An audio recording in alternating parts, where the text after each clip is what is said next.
I never thought I would make a sequel to my Doom 2016 The Good, Bad, and Ugly video, but since we've been getting so many new information and getting closer to the release day, why not make an update of it? Let's get into it.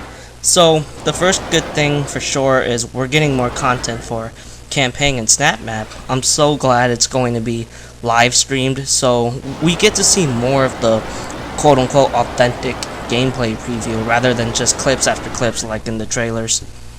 Obviously, Snap Map is going to be hype because they haven't really showed much of it as far as the visual standpoint goes. It'll be really fun to see more footage of this after the multiplayer beta, where you can find so many gameplay videos of people playing it because of the lack of NDA. I also love how we're getting dev support for this game. Id has never been the type of guys that will make updates to their game based on community feedback, or it might be certain affinity where those guys are the actual people who did the multiplayer component. But either way, this is good for the multiplayer longevity, where we will get new game modes, patches, and updates to Snap Map, and all of this is just something I like to hear if a developer wants to foster their dedicated fans. Another good thing I can put is the overall beta experience. It was great that id finally took out the NDA, and I like how people like me who pre-ordered Wolfenstein The New Order got a week on the beta because of the closed and open beta together. It was also nice that the beta was completely public after the closed session. I wish we could have gotten a bit more content, of course, but it was a lot of fun to play it, and I believe it showcased some of Doom's earliest strength, which was the gunplay. The weapons felt amazing, they were satisfying to use, and that's obviously a good sign for a FPS game, and I can't wait to experience it while killing demons, which I will believe it's going to enhance it. The game looks really promising in general, lots of content, and the ideas seem good. The game looks really promising in general, lots of content, the ideas seems good.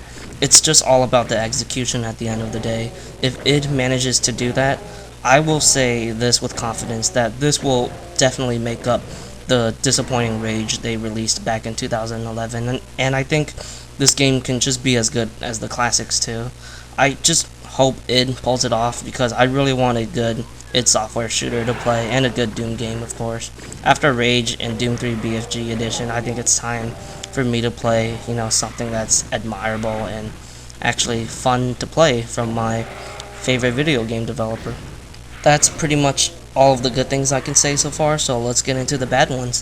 First and foremost, the PC port seems like it's not as good as I expected. I heard numerous reports that people are having frame rate or stability issues, and that's never a good sign. I do feel like the game won't be as bad like Rage, which is good, but it's still upsetting that this game can have problems if you're a PC user. This definitely sucks, and it's just going to continue hurting the reputation as an admirable PC developer that id Software once was.